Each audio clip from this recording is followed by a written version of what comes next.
ओम नमः शिवाय दोस्तों, मैं विकास मल्होत्रा स्वागत करता हूं आपका लाल किताब एस्ट्रो सेंटर चैनल पर। दोस्तों, सावन का महीना प्रारंभ हो गया है और आप सब लोगों ने अपनी सामर्थ्य के अनुसार भगवान शिव को प्रसन्न करने के लिए बहुत सारी चीज़ें कर रहे होंगे।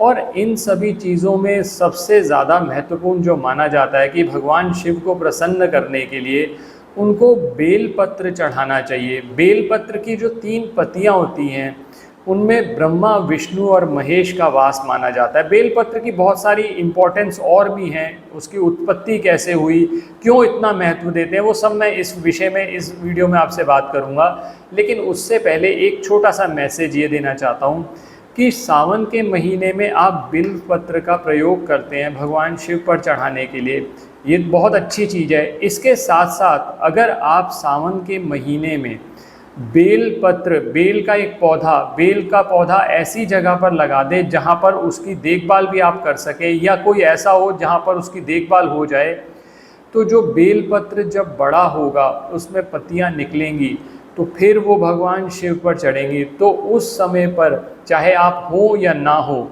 वो पत्तियाँ भगवान शिव पर चढ़ती रहेंगी। बेलपत्र लगाते हुए यही प्रार्थना की जाती है कि भगवान, मैं आपके लिए ये बेलपत्र लगा रहा हूँ और किसी समय पर चाहे मैं रहूँ या ना रहूँ, ये बेलपत्र हमेशा रहेगा। और इस तरह से आप इस पे अपनी कृपा प्रदान करें कि हमेशा रहे और इसकी पत्तियाँ आप पर चढ़ती रहें, तो ताकि उन पत्तियों को चढ़ाने का जो पुण्य है, जब भी कोई भक्त बेलपत्र तोड़ के ले जाएगा, शिवलिंग पर चढ़ाएगा, तो उसका फल आपको भी मिलेगा। तो बेलपत्र, क्योंकि सावन का महीना एक तो वैसे भी इसलिए भी पवित्र माना जाता है कि इस समय पर अगर आप बेलपत्र कहीं बेल का पौधा लगवा देते हैं तो उसका एक फ़ायदा ये भी होता है कि क्योंकि बारिश हो रही है तो बहुत ज़्यादा देखभाल की ज़रूरत नहीं पड़ती। लेकिन कोशिश ये करिएगा कि जहाँ पर भी लगाएं उसकी थोड़ी देखभाल हो, ताकि वो बड़ा हो जाए। एक बार थोड़ा सा वो ग्रो कर जाएगा, उसके बाद वो आप हमें आगे बढ़ता चला जाएगा, फलता फूलता चला जाएगा, उस पर फूल, पत्तियाँ, वृक्ष सब और फल आते रहेंगे और आप कहीं ना कहीं पुण्य के भागीदार हो जाएंगे। दोस्तों, शिव पुराण में उल्लेख आता है कि अगर आप एक बेल का वृक्ष लगाते हैं तो ये 1 करोड़ शिवालय के निर्माण करने बराबर है। इसी वजह से मैं आपसे इस वीडियो में ये प्रार्थना कर रहा हूँ कि बेल का वृक्ष, बेल का पौधा इस समय पर सावन के महीने में, इतने पवित्र महीने में 59 डेज हैं आपके पास, ज़रूर लगाएं। तो बेलपत्र, अगर आप बेल का पौधा लगा रहे हैं तो आप समझ ही सकते हैं कि उसका कितना पुण्य होगा, और वो पुण्य आपको मिलेगा। और वैसे भी आने वाली जनरेशन्स के लिए आपकी तरफ से एक कंट्रीब्यूशन होगा। वैसे तो कोई भी पौधा आप लगाते हैं, ये बहुत अच्छा कंट्रीब्यूशन है आपका एनवायरनमेंट को प्रोटेक्ट करने के लिए, प्रिजर्व करने के लिए। लेकिन बेल का पत्र, इस बेल का पौधा इसलिए कह रहा हूँ क्योंकि सावन का महीना चल रहा है, और अगर आप सावन के महीने में बेल पत्र लगाते हैं तो इसमें और ज़्यादा फायदा आपको हो जाता है। अब बेल की उत्पत्ति कैसे हुई, स्कंद पुराण में कथा आती है कि बेल की जो उत्पत्ति हुई है माता पार्वती से हुई है।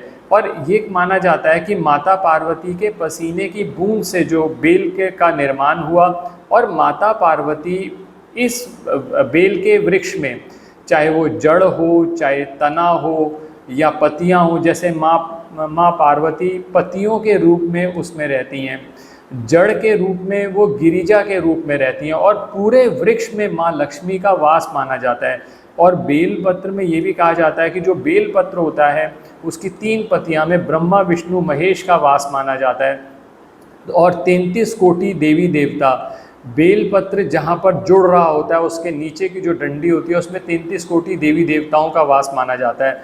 तो आप समझ ही सकते हैं कि बेलपत्र की कितनी महत्वता है। और बेलपत्र, लिंग पुराण की बात की जाए तो बेलपत्र ये माना जाता है कि अगर आप बेलपत्र लगाते हैं और बेलपत्र को चढ़ाते हैं भगवान शिव पर, तो इसका जो फल है वो कन्यादान के फल के बराबर माना गया है। कि क्योंकि भगवान शिव को बेलपत्र अति प्रिय है, माता पार्वती का वास माना जाता है इस बेलपत्र के अंदर। तो बेलपत्र आप जितना लगाएं, जितना आपके लिए संभव हो, आप 1 लगा लें, 2 पौधे लगा दें, 3 पौधे लगा दें। अब बहुत सारे लोग ये पूछते हैं कि कहाँ घर के अंदर लगाना चाहिए। घर के अंदर लगाने में दिक्कत ये आएगी, जब वो ग्रो करेगा आपको फिर कहीं बाहर ले जाना पड़ेगा। तो सबसे अच्छा जो माना जाता है कि बेल का जो पौधा है वो घर के बैक साइड पर लगाया जाए। ऐसी जगह पर अगर आपके लिए संभव हो कि जहाँ साफ़ सुथरी जगह है वहाँ पर आप लगा सकते हैं और फिर आप उसकी देखभाल कर सकते हैं। सपोज़ आप कहते हैं घर के पीछे जगह नहीं है, तो जब आप घर से बाहर निकलते हैं तो घर से बाहर दरवाजे मेन एंट्रेंस से बाहर निकलते हुए राइट साइड पर अगर कोई जगह है तो वहाँ भी लगाया जा सकता है। या फिर आप इसे किसी पार्क में लगा दें, सरकारी संस्थान में लगा दें, तो वहाँ पर भी आपको फ़ायदा होगा। और बेल के अंदर बहुत सारे प्लैनेट्स का भी वास माना जाता है। जो बेल का पीला वाला जो पोर्शन है उसमें बृहस्पति का वास माना जाता है, जो उसका रस है वो चंद्रमा है, जो मिठास है उसकी वो मंगल है। और क्योंकि सारे वृक्ष बुध से संबंधित हैं, बुध का भी समावेश उसके अंदर माना जाता है। उसकी जो लकड़ी है वो शनि से संबंधित मानी जाती है। तो बेल का जो वृक्ष है, आप बेल का जो पौधा है वो आप जब भी लगाएंगे तो आपको उसमें आपको कई गुना फल की प्राप्ति होती है। तो अब करा क्या जा सकता है, एक तो इस सावन के महीने में, और इस बार तो आपको 59 डेज़ मिल रहे हैं, 59 डेज़ में आप कोशिश करें कि आप एक बेल का जो पौधा है वो ज़रूर लगाएं और उसकी देखभाल करें। और बेल के जब भी आप पत्र चढ़ाते हैं, बेल पत्र चढ़ाने के लिए भी एक बहुत इम्पॉर्टेंट चीज़ है जो आपको ध्यान रखनी चाहिए। बहुत से लोग ये पूछते हैं कि पहले जल चढ़ाना चाहिए या बेल पत्र पहले चढ़ाना चाहिए। अगर आप रोग मुक्ति के लिए भगवान शिव को कुछ प्रार्थना करने जा रहे हैं तो उस केस के अंदर पहले बेलपत्र चढ़ाया जाता है, फिर जल चढ़ाया जाता है। लेकिन अगर मान लीजिए आपकी कोई मनोकामनाएं हैं, आप नॉर्मल पूजा करने जा रहे हैं, तो सबसे पहले आप जल से अभिषेक करें, उसके बाद आप बेलपत्र चढ़ाएं। और बेलपत्र चढ़ाते हुए एक मंत्र मैं आपके साथ शेयर कर रहा हूँ। ये मंत्र आपकी स्क्रीन पर भी आ रहा होगा। इस मंत्र का आपको अलग से ऑडियो वीडियो भी मिल जाएगा। हमारा नया चैनल हमने लॉन्च किया है जिसका लिंक डिस्क्रिप्शन बॉक्स में दिया हुआ है। आप उस पर जाकर वहाँ पर बहुत सारे मंत्र और बहुत सारा म्यूज़िक आपको मिल जाएगा, वहाँ पर भी आप सुन सकते हैं। एक बार यहाँ पर इस वीडियो में प्ले होगा एक बार के लिए, आप इसका 9 बार जाप कर लें, 9 बार सुन लें, 108 बार सुन लें, जितनी बार सुनते हैं आप इसका बहुत लाभ मिलता है। जब भी बेलपत्र चढ़ाएं तो इस मंत्र का जाप आप करेंगे। त्रिदलं त्रिगुणाकारं त्रिनेत्रं च त्रिआयुधं त्रिजनं पापसंहारम् एकबिल्वं शिवार्पणम्।